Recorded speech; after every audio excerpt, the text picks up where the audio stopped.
మాది Khammam district. 4 years ఎవరన్నా ఎక్కడి నుంచి అన్న వచ్చి ఇక్కడ చదువుకుంటే ఇక్కడ లోకల్ అంటున్నారు. మేము 1 to 10th ఇక్కడే ఉన్నాం సార్, ఇక్కడే చదువుకున్నాం.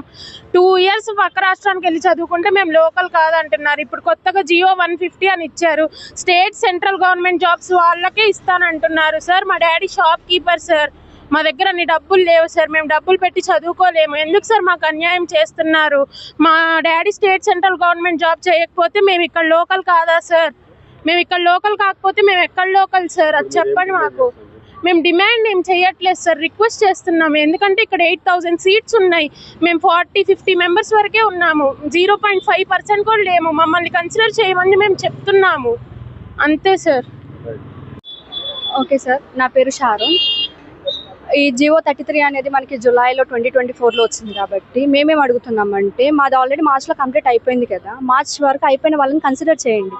ఈ జియో 33 అనేది జూలై 2024లో వచ్చిన తర్వాత నుండి మీరు ఇంప్లిమెంట్ చేయండి. కానీ బిఫోర్ అయిపోయిన పిల్లలకి ఇది చాలా ఇబ్బందిగా ఉంటుంది. కాబట్టి ఒకసారి మీరు ఆలోచించి, మార్చ్కి అయిపోయింది, ఆ ఇంటర్మీడియట్ అనేది ఆ మార్చ్తో క్లోజ్ అయిపోయింది. సో ఈ జియోతో మాకు అసలు సంబంధమే లేదు. సో 2024 జూలై తర్వాత నుండి ఏ పిల్లలైతే ఉన్నారో వాళ్ళకి ఇది వర్తిస్తుంది. కాబట్టి బిఫోర్ అయిపోయిన పిల్లల్ని మీరు ఎందుకు దీంట్లోకి ఇంత ఇబ్బందికరంగా చేస్తున్నారు అనేది అర్థం కావడం. సో మేము చాలా రిక్వెస్ట్తో అడుగుతున్నాం. ఎందుకంటే ఫ్యూచర్ అనేది చాలా ఎక్కువ.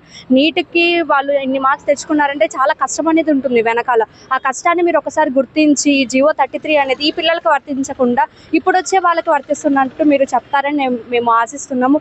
సో మేము రిక్వెస్ట్ చేస్తున్నాం మిమ్మల్ని ఎంతగానో, అంటే రిక్వెస్ట్ ఎన్నో రోజుల నుండి దీనికోసం ప్రయాసపడుతున్నాం. కాబట్టి ఒకసారి మీరు ఆలోచించండి. స్టూడెంట్స్ని మీరు ఒకసారి దృష్టిలో ఉంచుకోవాలని కోరుకుంటున్నాం. ఎందుకంటే ఎంతో కష్టపడ్డారు కాబట్టి ఒకసారి మీరు ఆలోచించండి, వారికి తగిన న్యాయాన్ని చేయాలని కోరుకుంటున్నాం. Thank you. నేను 2023లో నా ఇంటర్మీడియట్ కంప్లీట్ చేసుకున్నాను. 2024 జూలైలో ఈ జియో నెంబర్ 33 అనేది ఇంప్లిమెంట్ చేశారు. మేము చదువుకుంది ప్రెసిడెన్షియల్ ఆర్డర్ ప్రకారం మాత్రమే చదువుకున్నాం. అందులో ఎనీ 4 ఇయర్స్ 6th నుంచి 12th వరకు ఎనీ 4 ఇయర్స్ చదువుకుంటే మీరు ఎక్కడ చదివితే అక్కడే లోకల్ అన్నారు. అందుకే మేము బార్డర్ డిస్ట్రిక్ట్స్ కావడం వల్ల పక్క రాష్ట్రంకి వెళ్ళి చదువుకోవడం జరిగింది. మా డాడీ ఫార్మర్, మేము ₹1 పెట్టి సీట్ కొనే పరిస్థితి లేదు. మా ఓటర్ ఐడి ఇక్కడే, మా పర్మనెంట్ రెసిడెన్స్ ఇక్కడే, ఆధార్ ఇక్కడే, మా తాతయ్య వాళ్ళు ఇక్కడే, ఆ తాతయ్య వాళ్ళు ఇక్కడే. ఏ ప్రూఫ్ కావాలంటే అది సబ్మిట్ చేస్తాం. మేము ఏదైనా ఫ్రాడ్ చేస్తున్నట్టు తెలిస్తే మమ్మల్ని అక్కడే నిందించండి. మా పేరెంట్స్ ఫార్మర్స్ కాబట్టి నన్ను ఒక మంచి స్థాయిలో నిల్చోబెట్టాలనేసి వాళ్ళ డ్రీమ్. డాక్టర్ డ్రీమ్ కన్నా మా తప్ప. ఇప్పుడు ఇన్ని రోజులు 23లో నీట్ అయింది, ఇంటర్మీడియట్ అయిపోయిందంటే 2-3 లాంగ్ టర్మ్స్ తీసుకుంటే కానీ నాకు మార్క్స్ రాలేదు. మార్క్స్ వచ్చిన తర్వాతకి ఇప్పుడు నువ్వు లోకల్ కాదు, నువ్వు ఇక్కడ ఎలిజిబుల్ కాదు అంటే మేము ఎక్కడికి వెళ్ళాలి?